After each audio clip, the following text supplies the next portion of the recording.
Hi welcome to Sakshi education. So APSC group 1 results release చేసింది and DSP అర్హత సాధించారు Madhucharan Kallapalli. So Kakinada తనే వాస్తవ్యులు, హిస్ ప్రాపర్ కాకినాడ అనమాట.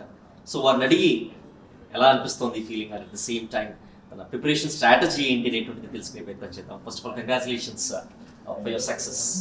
Thank you very much. Myself, I am Kallapalli Madhucharan. నేను Kakinada district Jaggampeta మండలం త్రిపాకస్వరం. నేను 2019లో నా బీటెక్ కంప్లీట్ చేశాను కంప్యూటర్ సైన్స్ స్ట్రీమ్లో. తర్వాత యూపీఎస్సీ ప్రిలిమ్స్ కోసం నేను ఢిల్లీ వెళ్ళడం జరిగింది.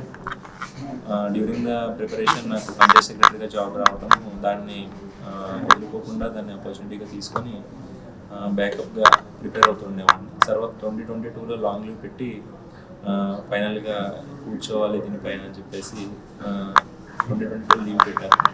సో 2023లో నోటిఫికేషన్లో prelims and mains and interview 3 clear అవడంతో 2026 మొన్న రిజల్ట్స్లో డిప్యూటీ సూపరింటెండెంట్ ఆఫ్ పోలీస్గా సెలెక్ట్ అవ్వడం జరిగింది.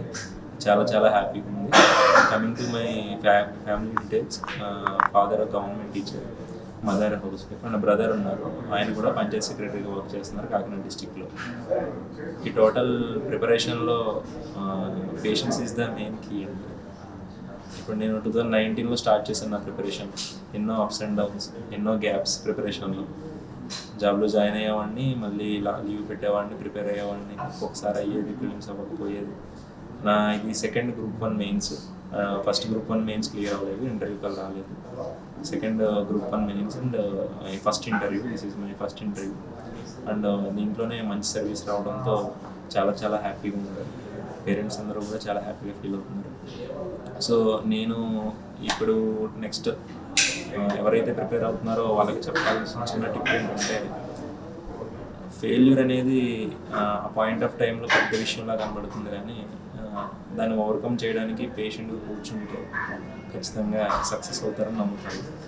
సో దయచేసి పీపుల్కి సర్వీస్ చేయాలి అనే ఉద్దేశంతో ఇటువైపు వచ్చినప్పుడు కొన్ని సంవత్సరాలు ఓపిక పట్టండి. ఖచ్చితంగా హార్డ్ వర్క్ చేయండి, అలాగే పేషెన్స్ అనేది అలవాటు చేసుకోండి. ఖచ్చితంగా సక్సెస్ అయితే వస్తుంది, దాంట్లో అయితే ఎటువంటి అనుమానం అయితే లేదు. So thank you. గ్రామీణ ప్రాంతంలో కూడా మీరు సచివాలయంలో వర్క్ చేశారు, పంచాయతీ సెక్రటరియట్గా వర్క్ చేశారు అనమాట.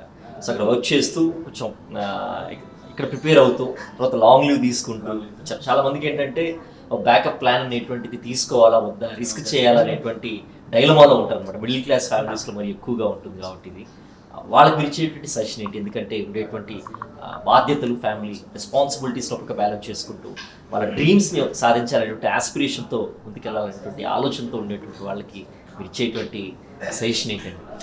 అదే సార్, ఫైనాన్షియల్ స్టెబిలిటీ అనేది కంపల్సరీగా one of the aspect sir. మీకు ఫైనాన్షియల్ స్టెబిలిటీ బాగానే ఉందంటే కంప్లీట్ 2.5 to 3 years ప్రిపరేషన్లో కూర్చోండి. లేదు అంటే కనుక ప్లాన్ బి, ఖచ్చితంగా బ్యాకప్ ప్లాన్ పెట్టుకొని ప్రిపేర్ అవ్వడం అనేది నా సజెషన్. ఎందుకంటే ఈ జర్నీ అనేది అన్ప్రిడిక్టబుల్ జర్నీ. ఒకటి ఏపీఎస్సీ అయినా యూపీఎస్సీ అయినా the success percentage very minimal. So మీరు ఈ రేస్లో పరిగెట్టేటప్పుడు ఖచ్చితంగా బ్యాకప్ ప్లాన్ అనేది అవసరం. మోర్ ప్రాక్టికల్గా ఉండాలి అంటే కనుక ప్లాన్ బి అనేది ఉండాలి. సో ఫైనాన్షియల్గా స్టేబుల్గా ఉన్నాను, నేను పర్వాలేదు అనుకుంటే after completion of the degree or BTech whatever it may be, ఖచ్చితంగా వచ్చి 2.5 years and 3 years dedicated preparation చేస్తే ఖచ్చితంగా మంచి సర్వీస్ వస్తుంది. లేదు నేను కొంచెం మేనేజ్ చేసుకొని ఫైనాన్షియల్గా స్టేబుల్ అవ్వాలి అని అనుకున్న వాళ్ళు మాత్రం ఖచ్చితంగా ఫైనాన్షియల్గా స్టేబుల్ అయిన తర్వాత మాత్రమే వాళ్ళ డ్రీమ్స్ వైపు ఖచ్చితంగా అడుగులు వేయాల్సింది. ఎట్ లాస్ట్ ఏది ఏమైనప్పటికీ ఒకరు ముందు ఒకరు వెనక అవుతారు తప్ప మనం చేయాలనుకున్న సర్వీస్ డ్రీమ్ అనేది మాత్రం వదులుకోవద్దని నేను చెప్తాను. పబ్లిక్ సర్వీస్ చేయాలనే డ్రీమ్ మాత్రం వదులుకోవద్దని చెప్తాను.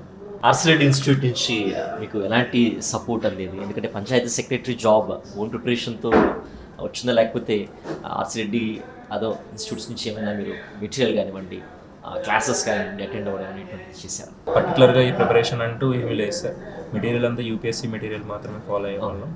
సో నేను టెస్ట్ సిరీస్ మాత్రమే తీసుకున్నాను వేరే ఇన్స్టిట్యూట్లో. సో ఆర్సీ రెడ్డికి వచ్చేసరికి నాకు గ్రూప్ 1 ఇంటర్వ్యూ గైడెన్స్ మాత్రం ఫస్ట్ ఇంటర్వ్యూ ఇక్కడ ఇవ్వడం జరిగింది. మాక్ ఇంటర్వ్యూ అటెండ్ అయ్యాను. The panel was so card and వాళ్ళు అడిగిన క్వశ్చన్స్ చాలా కూడా మనకి ఫైనల్ ఇంటర్వ్యూ ప్యానల్లో రిపీట్ అవ్వడం అనేది చాలా గుడ్ థింగ్ అండి. సో అది వీళ్ళు అంటూనే ఉన్నారు, మీకు జాబ్ ప్రొఫైల్ ఉంది కాబట్టి కంపల్సరీగా panel board members job profile మీద ఎక్కువగా మిమ్మల్ని అసెస్ చేసే అవకాశం ఉంటుంది. సో ఫ్యాక్ట్స్ అనేవి తగ్గించండి, జాబ్ ప్రొఫైల్ మీద మీ యొక్క ఎక్స్పీరియన్స్ మీద వర్క్ చేయండి. ఎక్స్పీరియన్స్లో మీరు డీల్ చేసిన ఛాలెంజెస్ అవన్నీ ఒకసారి రికాల్ చేసుకొని వాటికి ఆన్సర్స్ ప్రిపేర్ చేసుకోండి అని చెప్పేసి చెప్పడం జరిగింది.